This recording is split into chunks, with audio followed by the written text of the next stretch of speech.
never stays dead, and as it turns out, that is a very good thing. After giving us a 12-year reprieve, Blizzard has once again unleashed the forces of hell.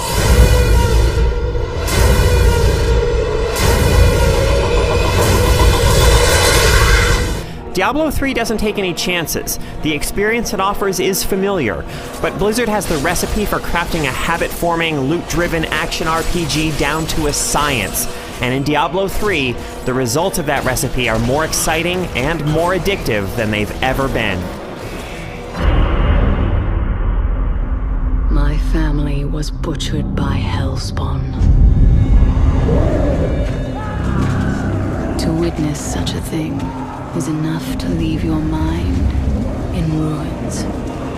The game is welcoming and easy to grasp for vets and newcomers alike. You choose from one of 5 character classes. And though they become quite distinct at later levels, they all start with nothing but basic offensive skills that are performed with clicks of the mouse.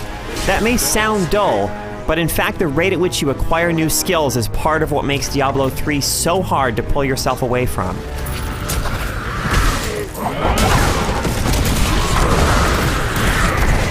As you level up, you unlock both new skills and new runes you can apply to existing skills. You can change your selected skills at any time, and you never make a choice that you can't undo. This gives you free rein to tinker with your abilities until you find a combination you're happy with, and it lets you customize your abilities on the fly to better tackle the challenges you're currently facing. It's not all about unlocking skills, however. It's about employing those skills to slaughter monsters, and it's about slaughtering monsters to acquire loot. And this is where Diablo 3's habit-forming pleasures lie. Your character responds with grace and immediacy to your commands as you steer him or her around the landscape and unleash attacks. The randomly generated environments encourage exploration. You never know what treasure or what powerful foe you might find down each cathedral hallway or desert trail. Enticing art design draws you into these realms, and each location is so different from the one that preceded it that you feel as if your quest to rid the world of evil is taking you across a vast and varied land.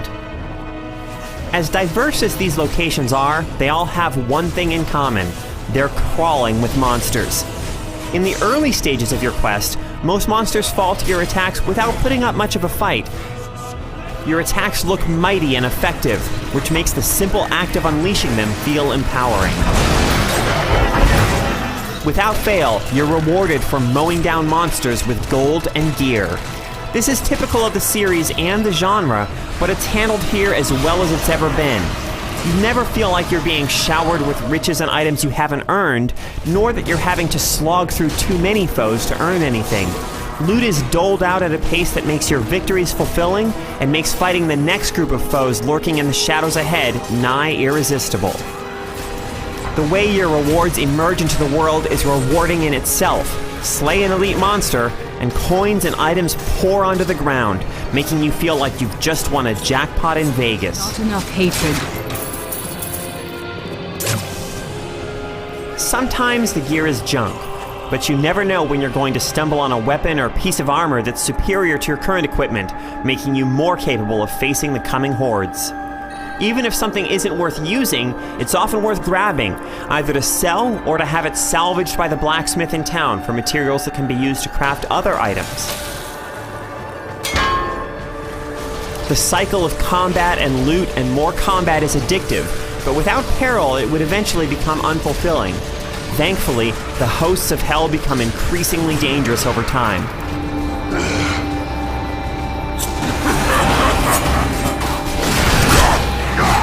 Boss fights are numerous and frequent, and those that bring each act to a close can be quite challenging. After you complete the game on the normal difficulty setting, you can continue on to Nightmare, which is much more than just playing the same game again against more resilient foes. Nightmare changes things up by giving enemies powerful new abilities and by placing more challenging enemies in places where they didn't previously appear.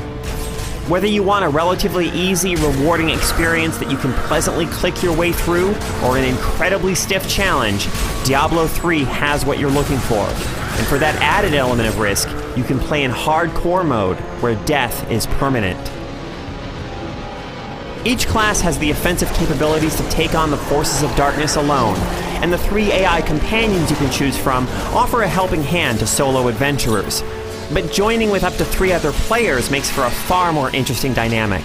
It's extremely easy to invite friends to your game or to jump into their games. But be warned, as players join your game, the forces of evil become more powerful, requiring you to work together to survive. Unfortunately, though Diablo 3 often feels like a well-oiled machine of adventure and reward, it does occasionally sputter. You're required to be online at all times, even if you're playing solo. The servers go down periodically for maintenance, and though this maintenance is typically scheduled for off hours, you still might find the game unavailable to play at times that you want to play it. Additionally, even when the game is up and running, you may experience the occasional bout of knockback lag. And when enemies and attacks fill the screen, you may encounter some severe slowdown. But these problems and frustrations are dwarfed by the pleasures Diablo 3 offers. There's a good chance you've played games a lot like Diablo 3 before, and at no point does it dare to surprise you by tinkering with its tried and true formula.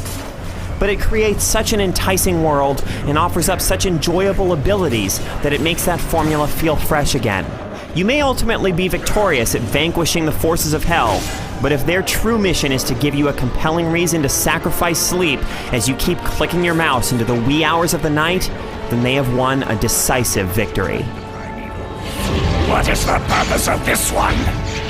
Your master Belial has good reason to fear it.